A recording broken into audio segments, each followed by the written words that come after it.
So Donald Trump has put out a video on Truth Social saying that he hopes former FBI special agent Charles McGonagal rots in hell. So I'm not even going to tell you the story yet. Just watch this video. Donald Trump just totally off the rails. Here it is. The FBI guy after me for the Russia hoax, long before my election as president, was just arrested for taking money from Russia. May he rot in hell. All right, so that happened. Short and sweet and to the point, right, Donald? No need for lots of exposition.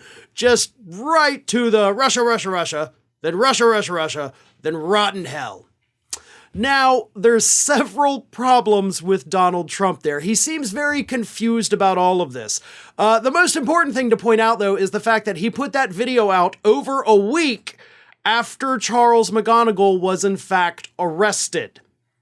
So, little behind the eight ball on that one, huh? Like, you couldn't have done it immediately after? You had to wait a full week? Like, literally everybody forgot it even happened. And then you're like, wait a minute, rotten hell. I got him.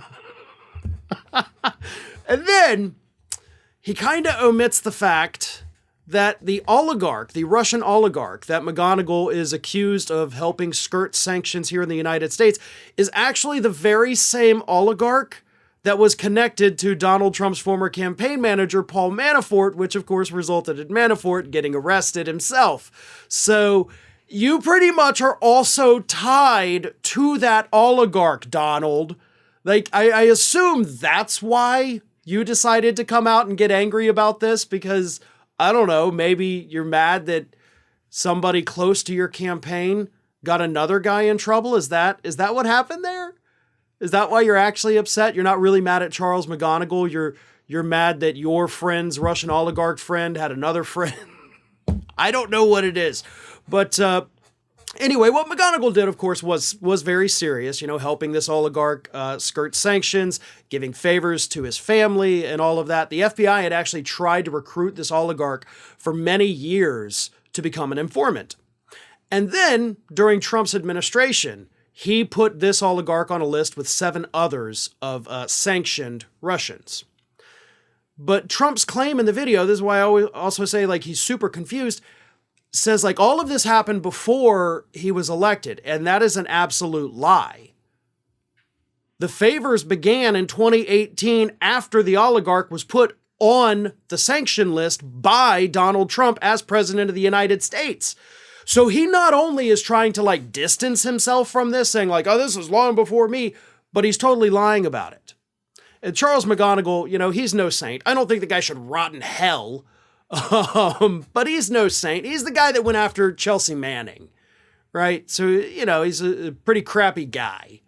I'm not a fan of him, but again, I don't know that rotting in hell is what he deserves at this point, especially not coming from someone like Donald Trump. You have no credibility on this issue whatsoever. People in glass houses and all that, especially because your own guy, Manafort, was already busted for his connections to this guy. So, yeah, why don't you do a longer video next time, Donald, and actually explain the entire backstory that I just did? Honestly, it doesn't even take that long. It's a very simple issue to understand. But you don't want to do that. You just want to make it seem like, oh, I'm going after the deep state. No. The deep state was your administration, buddy. You helped put all of this in motion. And let's not let the public forget about that. Hi, everyone. This here is little Athena, and Athena would like to know why you haven't subscribed to Fair and Balanced yet. So please, don't let Athena down. Subscribe today.